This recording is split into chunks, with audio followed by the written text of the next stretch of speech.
This is where it all began, the morning of my surgery, getting ready to leave the hotel room. It was a beautiful morning in Cleveland, and I was walking to the surgery center. Here's where I entered the surgery center, and I had to wait in some really uncomfortable chairs until I was called into the pre-operational room. I had just laid down, and to calm my nerves, I was cuddling with Slider, the Cleveland Indians mascot. While I was relaxing, my doctor came in and asked if we could pose for a picture. Before my doctor could leave, he had to make a small creation that looked like a drawing on my face of where each tumor was and where my cheekbone was. My doctor left and it was almost go time.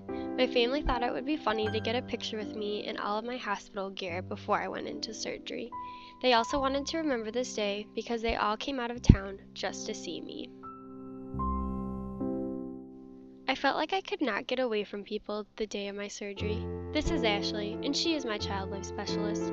She comes into my room each time that I have surgery and makes sure that I am not feeling nervous, and usually gives me a stress ball if I'm feeling nervous. She always just talks to me to make sure I feel comfortable with what is going to happen that day. Right before I headed into surgery, my mom put on almost the same outfit I had on so she could come back to the operating room with me. This makes her feel like she has closure with me in case something were to happen during my surgery. This is when I first got out of the operating room and was finally woken up from surgery. This was the scar that was on the side of my face.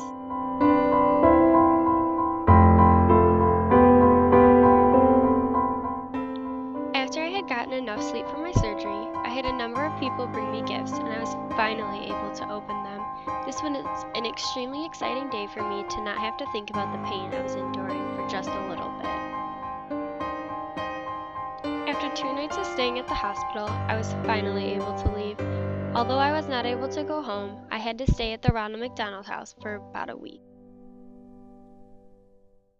At the Ronald McDonald House, I was very tired all the time, and I just laid in bed because nothing sounded fun, and I was in so much pain. By the time I got out of the Ronald McDonald House, I thought that everything was going to be over. Little did I know. When I returned home, my face swelled up like a balloon, and I had to receive a shot of Botox, which has made the swelling go away. This is what my face looks like today, and I do not have any more swelling. I am very thankful because I do not need to go back for another doctor's appointment until January. Now my journey of this surgery is finally complete.